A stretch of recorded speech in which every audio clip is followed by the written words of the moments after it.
Hi everyone. So you're looking to get a new toilet. That's exciting. I'm happy for you. I mean, we have to look at these things every day. We get up close and personal with them every day. So why not have something that looks nice, and why not have something that functions well too? Form over function, function over form. Well, that's what this video is about. So let's have a look at this toilet here. Okay, so here we have an elongated toilet. You can see the bowl is oval, comes out like this. And then this is for a round front. So we'll fit in a smaller space, okay? Round front toilets you used to see a lot of when bathrooms were smaller. Now that bathrooms are getting larger, most of the time you just see elongated, okay? And an elongated toilet is a better toilet. It's more comfortable to sit on. As far as mess goes up here, if this was cut off here as a round front, there's not as much room in here, you know? When it comes to a toilet, bigger is better, okay? The more room you have in the front here, the better. But sometimes you cannot do that if your space is limited, okay? If your vanity is too close to the toilet, then you would want to consider going with a round front, okay? But in this case, there's plenty of room between the vanity and the toilet, and there's plenty of room between the toilet and the shower. So this is a perfect place for an elongated toilet. Now you can get toilets that are higher. They're called a right height toilet. And you can get those in round front or elongated. Now the comfort height or right height toilets are anywhere from 16.5 to 19 inches. This is a right height toilet. It's 16.5 inches, and that's to the top of the porcelain. And then you have the seat, which raises it up more. But the older standard toilets were anywhere from 14.5 inches up to 15.5, 16 inches. So the right heights are not a lot higher, but you can get them higher if you have a disability. And as you get older, the right height, comfort height toilets are definitely nice. I have put in many right height toilets for seniors. It has really helped them because they have mobility issues, and it's a lot easier for them to sit down on a taller toilet. And unless you have young children or you're petite, very short, then the right height, comfort height toilets are the way to go for sure. So I'll just show you the difference here. Here's your elongated toilet, and now here's a round front seat. If that sat there, you can see how much smaller the round front is than the elongated. Another important thing you want to check when you're buying a new toilet is the rough-in dimensions, which basically is the distance from the wall to where the toilet bolts to the floor, okay? On your standard toilet, you would have a little cone-shaped cap right here on the side of your toilet.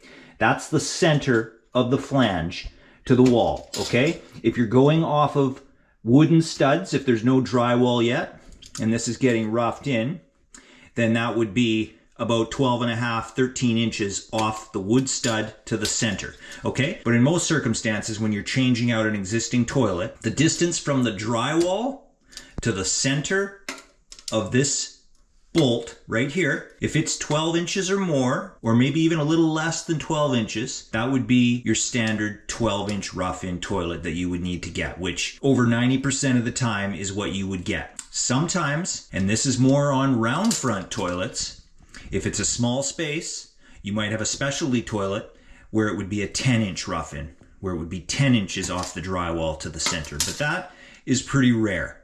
Again, that's if you had a round front toilet in a small space is usually when that would happen, okay?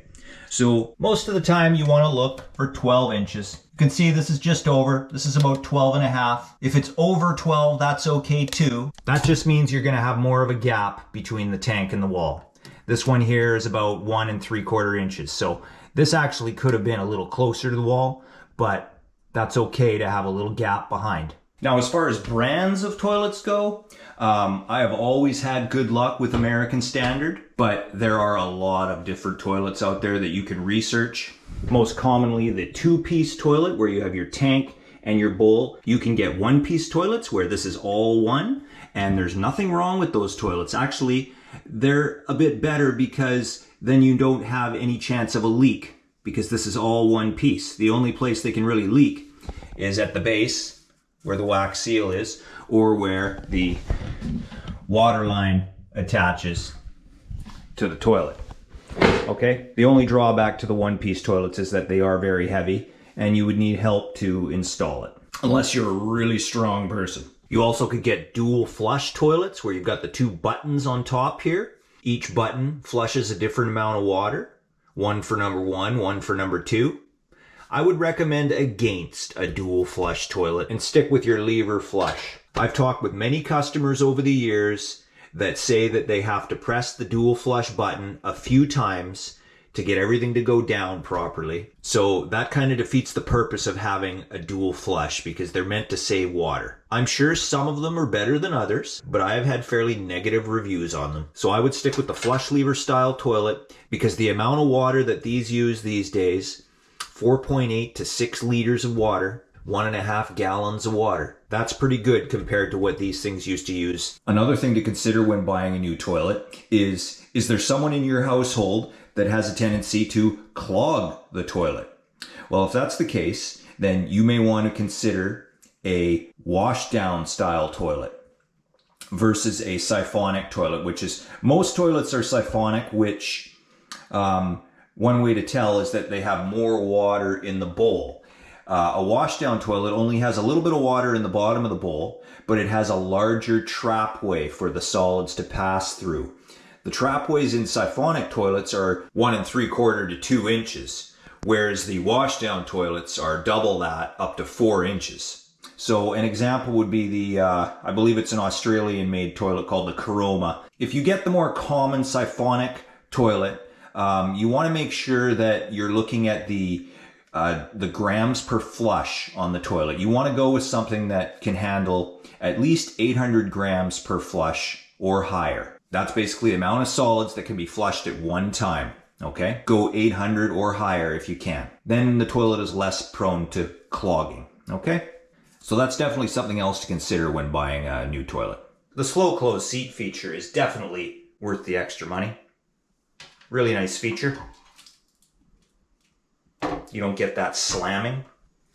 So yeah, that's about it. There's a lot of different toilets out there, but elongated is the way to go, in my opinion, unless you have a small space. So whether you're doing renovation and adding a new bathroom, or simply upgrading your existing bathroom or bathrooms, a right height elongated toilet with a slow close seat. You can also go with the concealed trapway, which is what this is, which just means that there's no gooseneck here that you can see, which is also the P-trap for the toilet. Okay, this is a nice smooth surface, easy to clean, aesthetically pleasing. It looks really good. Definitely a more modern look. They are a little bit more challenging to install, but a really nice upgrade. Thanks for watching, and good luck with your search.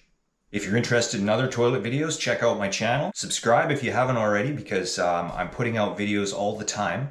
Not all on toilet repair, but a lot of different DIY videos that you might be interested in. All right, thanks again for watching, and we'll see you next time.